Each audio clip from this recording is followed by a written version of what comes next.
Hello again and welcome to my channel, Utterly Mental. My name is Veronica and I am a Master Certified Life Coach. I create videos on the topic of mental health in an effort to break the stigma. On Mondays, I discuss a topic that has been weighing on my mind, and today is Monday. So I'll be discussing 8 signs that it's time to leave your relationship. Before I get started, I do want to add a little bit of a disclaimer. I promote healthy communication as well as personal growth. The list that I'm about to go into is based off of my own personal experience, my own research, and all of the books that I have read, and all the counselors that I have spoken to. Most of the items on this list are high-risk indicators of emotional and psychological abuse. If you are able to relate to one and or all of the things in this list, I highly suggest that you seek out a licensed counselor or therapist. On that note, let's get into it. Number 1, loss of identity. You don't know who you are in the relationship anymore or who you could be without it. All of your days are revolving around your partner and their goals, and you just put yourself aside and just support them fully. Of course you want your partner to succeed and be happy and reach their goals. But since entering the relationship, you've stopped working on the hobbies that you enjoyed or working towards the goals that you were before. You are no longer a top priority for yourself. In any relationship, it is absolutely imperative that you put yourself first. Number 2, a one-sided relationship.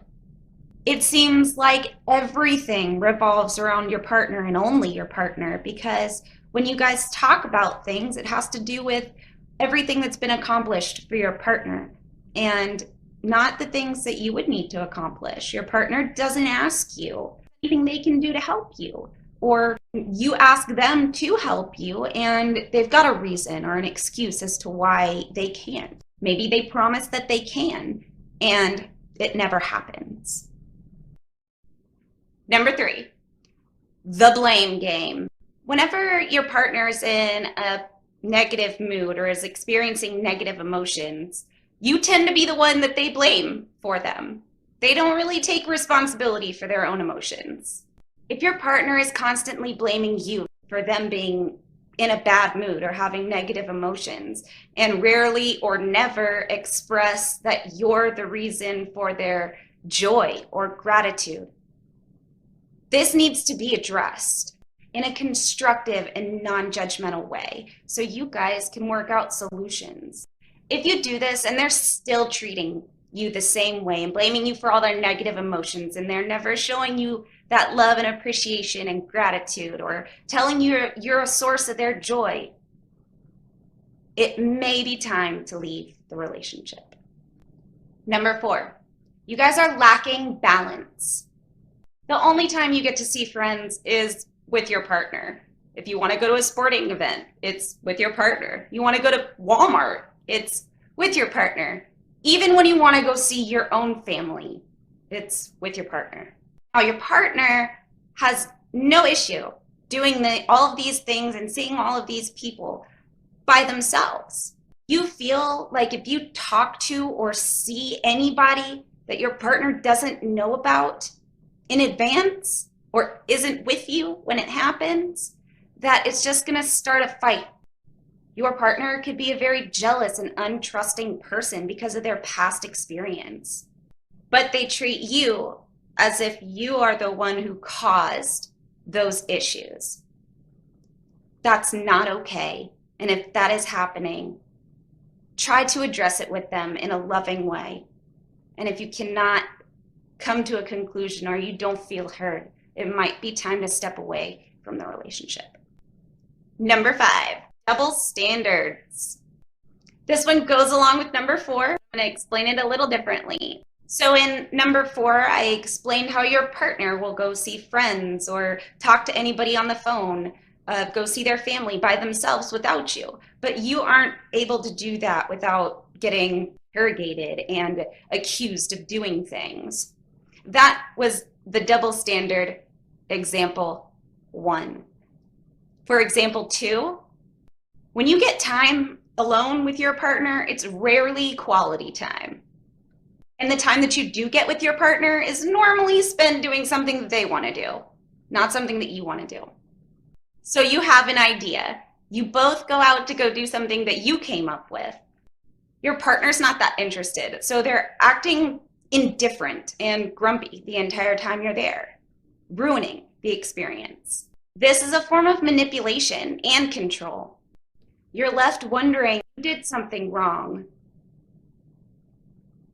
and you didn't. You're left wondering, why? Why can we not do something that I want to do, something that I would enjoy? You're left feeling alone and not seen, not heard, not appreciated. This also adds into a loss of identity. This is something that is happening to your partner. If you cannot reach some kind of agreement or understanding, it might be time to leave the relationship. Number 6, case evidence. You constantly have to prove yourself to them. Picture this. You're on the phone with your doctor and your partner comes in as you're hanging up the call. The interrogation instantly begins. Who were you talking to? What were you talking about? You tell them, I was on the phone with my doctor. I was setting up a doctor appointment. And without any follow-up questions, they take your phone or ask to see your phone. And then they go through it just so they can prove that that's what you were doing.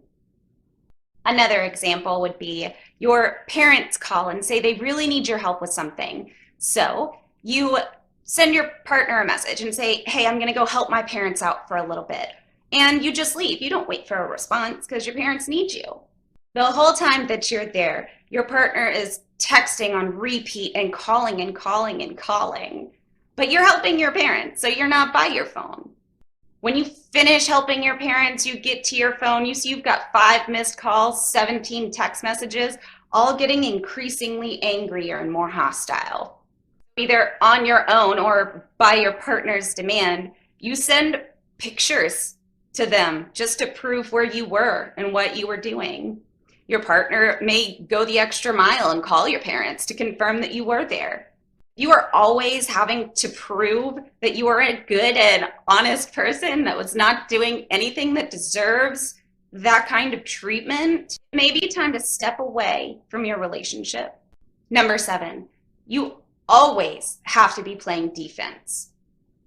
Your partner's regularly accusing you of things that haven't happened, so you defend yourself. You provide proof that their accusations are false. But it has no effect on them because they already believe the story that they have in their mind.